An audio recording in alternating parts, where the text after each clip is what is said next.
नमस्कार, आपका बहुत बहुत स्वागत है। मैं सुनील जायसवाल। देश आम चुनाव के मुहाने पर खड़ा है और चुनाव का रोमांच भी धीरे धीरे कहीं कहीं आप देखेंगे और कहीं कहीं रोमांच विहीन भी चुनाव देखने को आपको मिलेगा। आज हम बात करेंगे दिल्ली की 7 सीटों की। जैसा कि हमें पता चला कल कि दिल्ली में 6 सांसदों की टिकट काट दी गई है और मनोज तिवारी पर दोबारा से पार्टी विश्वास जताया है। दोबारा नहीं, तीसरी बार, करेक्ट करता हूं मैं अपने आप को, तीसरी बार लगातार मनोज तिवारी की उम्मीदवारी को बीजेपी ने अपना समर्थन दिया है। अगर हम बात करेंगे कि मनोज तिवारी को किन वजहों से टिकट दी गई है, तो इसके पीछे की कहानी आप अगर समझेंगे या इसको कोशिश करेंगे कनेक्ट करने की, तो ऐसा नहीं है कि मनोज तिवारी अपने क्षेत्र में कोई बड़ी लकीर विकास के नाम पर खींची हैं जिसकी वजह से उनको टिकट दिया गया है, ऐसा नहीं है। हालांकि कुछ गिने चुने काम हैं जो मनोज तिवारी अपने संसदीय क्षेत्र में किए हैं, जैसे केंद्रीय विद्यालय शाहदरा में उन्होंने दिया, फ्लाईओवर भी बनाया। ठीक है, उन्होंने कोशिश की है, लेकिन जो बड़ा एक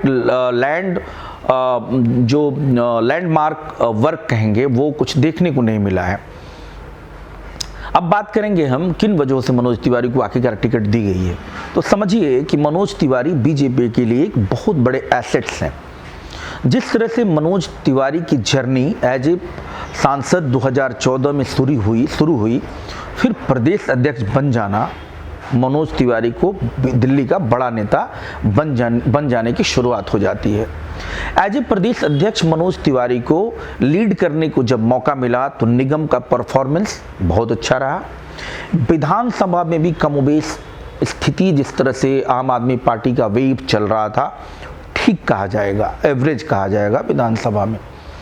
क्या वो वजह रहा कि मनोज तिवारी को तीसरी बार मौका दिया गया? नहीं।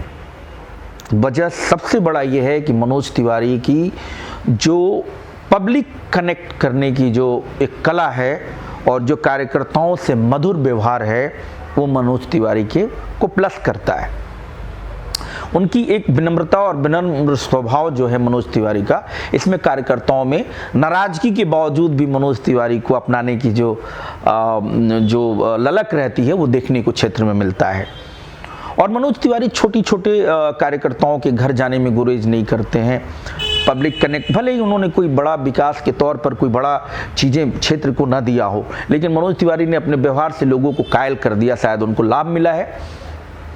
दूसरा, मनोज तिवारी को बीजेपी एक एसेट्स के तौर पर लेती है।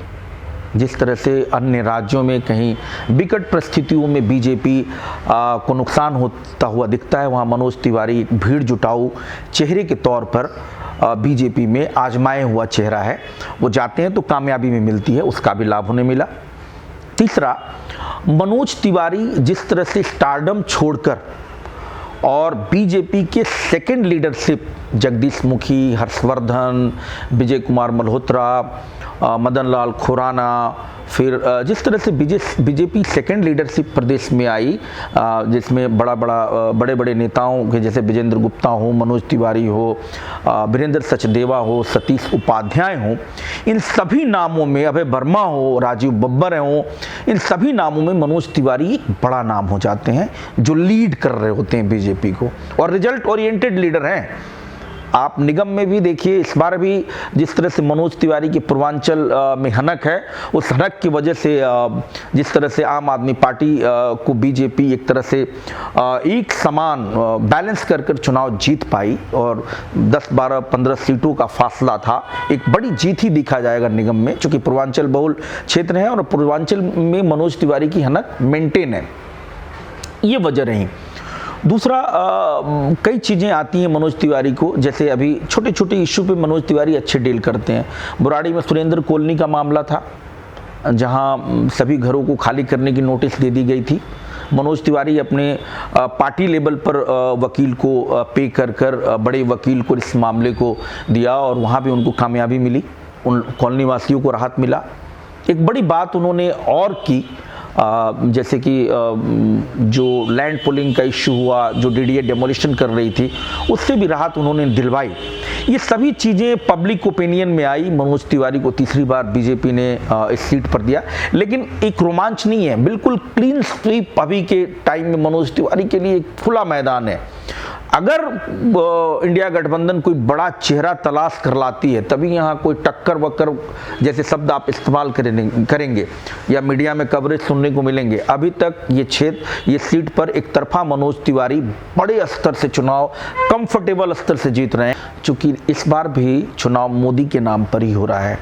दूसरा लाभ उन्हें इसका भी मिलने वाला है कि कोई बड़ा नाम इंडिया गठबंधन के पास नहीं है।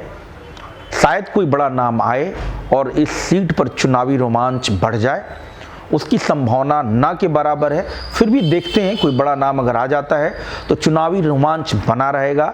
मीडिया में कवरेज को लेकर जो उत्सुकताएं हैं लोगों के बीच, जो चुनाव के लेकर गर्मा गर्म चर्चाएं हैं, उसको भी लाभ मिलेगा या उसमें भी कुछ अलग तरीके की मस्ती दिखेगी। उन सभी चीज़ों को देखते हुए इंडिया गठबंधन के पास अभी भी खुला मैदान है। एक बड़ा चेहरा तलाश कर लाएं और मनोज तिवारी को शिकस्त देने की कोशिश करें। अभी हाल के लिए बस इतना ही, फिर किसी और मुद्दे पर मिलते हैं, तब तक के लिए नमस्कार।